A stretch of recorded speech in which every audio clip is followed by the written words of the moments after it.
मेरी चाक दामनी का अफसाना, यहाँ सब लोग अपने अपने पैरहन की बात करते हैं। माननीय उपसभापति महोदय, माननीय इधर का इशारा किया, प्लीज। माननीय उपसभापति महोदय, मैं बजट पर आने से पूर्व प्री बजट कंसल्टेशन पर 30 सेकंड बोलूंगा। प्री बजट कंसल्टेशन होता है माननीय उपसभापति महोदय। मैंने उद्योगपतियों के साथ मीटिंग देखी, कॉरपोरेट हाउसेस के साथ मीटिंग देखी, और मैं आज की ही बात नहीं कर रहा हूं।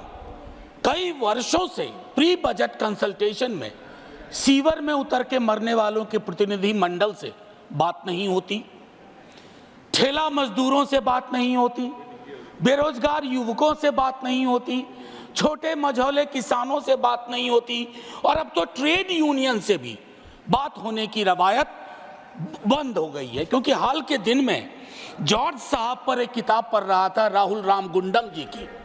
उसमें पता चला कि आज जिन चीजों के लिए लोग नाराज हो जाते हैं सदन में, जॉर्ज साहब तो उन चीजों के बगैर सदन में अपनी बात ही नहीं रखते थे। चाहे बिजनेस हाउसेस का नाम लेना हो या इंडस्ट्रियल पॉलिसी की बात हो। मैं ये क्यों कह रहा हूं कि ये मैडम का 7वां बजट है, उनको बहुत बधाइयां मिली। सर, 7 साल पुराना तो नहीं हूं, 6ठी बार मैं माननीय वित्त मंत्री जी के समक्ष आर्टिकल 39 क्लॉज सी, और मैं चाहता हूं सब लोग पढ़ें कि हमारा बजट हमारे प्रियम्बल में है, डिग्निटी, जस्टिस, इक्वालिटी। हमारा बजट उसको कितना रिफ्लेक्ट करता है। आर्टिकल 39 सी जो कंसंट्रेशन ऑफ वेल्थ की बात करता है माननीय उपसभापति महोदय, कि राज्य की कोशिश होनी चाहिए कि इनकम इनइक्वालिटी इस रूप में ना बढ़े। मैं नहीं बताना चाहता कि 90% संसाधन किसके कब्जे में है। माननीय सभापति महोदय, आय की इतनी बड़ी असमानता, परेशानी इस बात से होती है, यह मत समझिएगा कि मैं धन संचय का विरोधी हूं या अमीरी का विरोधी हूं, लेकिन अश्लील अमीरी और जिसका भोंडा प्रदर्शन हमने हाल के दिनों में देखा है, सर दिक्कत उससे है। इसलिए आय की असमानता पर बात होनी चाहिए। माननीय सभापति महोदय, मेरे साथी हमारी पार्टी से बोल चुके हैं, मैं मनरेगा पर 1-2 बात कहना चाहता हूं। अपने स्थापना से लेकर के आज तक पहली बार मनरेगा का उस रूप में जिक्र नहीं हुआ जैसा होता रहा है। 86,000 करोड़ दिए गए। सर अभी मेरे पास पूरे आंकड़े हैं। 86,000 करोड़ जो कि इंतरिम बजट के बराबर हैं। आपका एक्चुअल एक्सपेंडिचर 1,05,000 करोड़ था, 20,000 का गैप है, और ये मैं इसके आधार पर कह रहा हूं, मैं आंकड़े कर नहीं रहा हूं। मैं दूसरी बात कहना चाहता हूं, इससे क्या होगा? मजदूरी के भुगतान में देरी होगी, सप्रेशन ऑफ डिमांड होगा, और क्वालिटी एसेट्स का निर्माण नहीं होगा। माननीय उपसभापति महोदय, भारत की शिक्षा, स्वास्थ्य और बाल विकास की योजनाओं में 50 लाख से ज्यादा स्कीम वर्कर्स हैं, जिसमें 90% से ज्यादा महिलाएं हैं। 5 वर्षों में उनके मानदेय बढ़ोतरी की कोई कोशिश नहीं हुई है। महोदय, कोरोना का पूरा भार किसकी लाश है, कौन बीमार है, इन्होंने उठाया। आपने इसकी मानदेय, चाहे आशा, ममता, आंगनवाड़ी, रसोईया आदि, कृषि को लेकर के एक बड़ी आबादी है, 65-70% अभी भी निर्भर है। खेतीहर मजदूर, छोटे मझौले किसानों, उनकी दिक्कतें अलग हैं। माननीय उपसभापति महोदय, कृषि के आउटपुट का आंकड़ा भी सवालों के घेरे में है, लेकिन सवाल लेंगे नहीं। Legal guarantee to MSP, what stops you? Please, मैं चाहता हूं इन चीजों पर खुल के बात हो।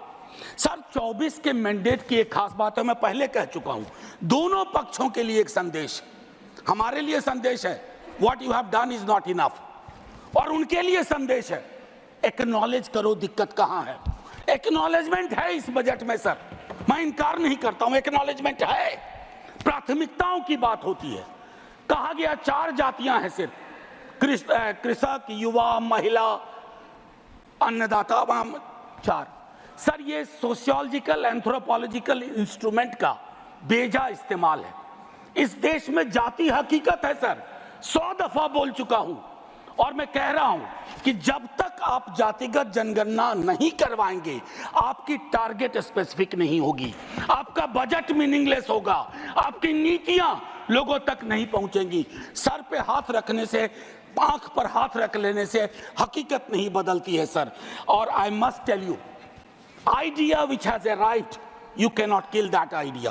Caste census is that idea.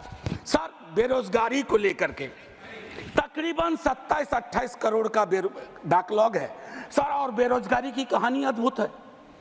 एक बड़ी आबादी है जो डिस्गाइज्ड अनएम्प्लॉयमेंट में है, कुछ अंडर एम्प्लॉयमेंट में है, अंडर एम्प्लॉयमेंट, कुछ उस बस 1-1.5 मिनट और लूंगा, कुछ उस सीमा को पार कर चुके हैं। आप 80 लाख की बात इस बजट में करते हैं। आपको प्रतिवर्ष 5-6 करोड़ रोजगार और नौकरी की व्यवस्था करनी होगी, तभी जाकर के ये जो डेमोक्रेटिक डिविडेंड है जो आप लोग कहते हैं, उसको आप एड्रेस कर पाएंगे।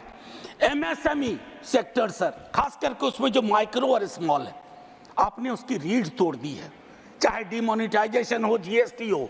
और रीढ़ तोड़ने के बाद सर सर्जरी चाहिए, बैंडेड नहीं लगाना पड़ता है, आप बैंडेड लगा रहे हैं। अप्रेंटिसशिप, इंटर्नशिप, एक ही बात कहूंगा सर, खत्म ही कर रहा हूं। 5,000 रुपया आप दे रहे हैं। एक तो कहते हैं विल नज द कॉर्पोरेट हाउस, मैंने नज का हिंदी अनुवाद देखा, कोहनी से धक्का मारना होता है। अब आप कॉर्पोरेट हाउस को कोहनी से धक्का मार के कह रहे हो कि रख लो 5,000, 30 दिन से सर, बस 1 मिनट और 30 दिन से डिवाइड करिए, 166 रुपये 66 पैसे, ये तो न्यूनतम मजदूरी भी नहीं है। और आखिरी सर, जय हिंद बोलने से पहले बिहार को लेकर बड़ी बात हुई सर, हम तो मुफ्त में बदनाम हो रहे हैं। 2015 का प्रधानमंत्री जी का आरा वीर कुंवर सिंह की धरती का भाषण सुनिए, फिर टॉर्च लेकर के या लालटेन लेकर के स्किल यूनिवर्सिटी ढूंढिए, केंद्रीय विश्वविद्यालय भागलपुर में ढूंढिए। हम तो सिर्फ इतना कहना चाहते हैं, हमने लाखों के बोल सहे सितमगर तेरे लिए, तो मैं सितमगर से आग्रह करूंगा इन मुद्दों के मद्देनजर बजट को रीलुक दीजिए, बजट को आम आदमी का बजट बनाइए। जय हिंद सर।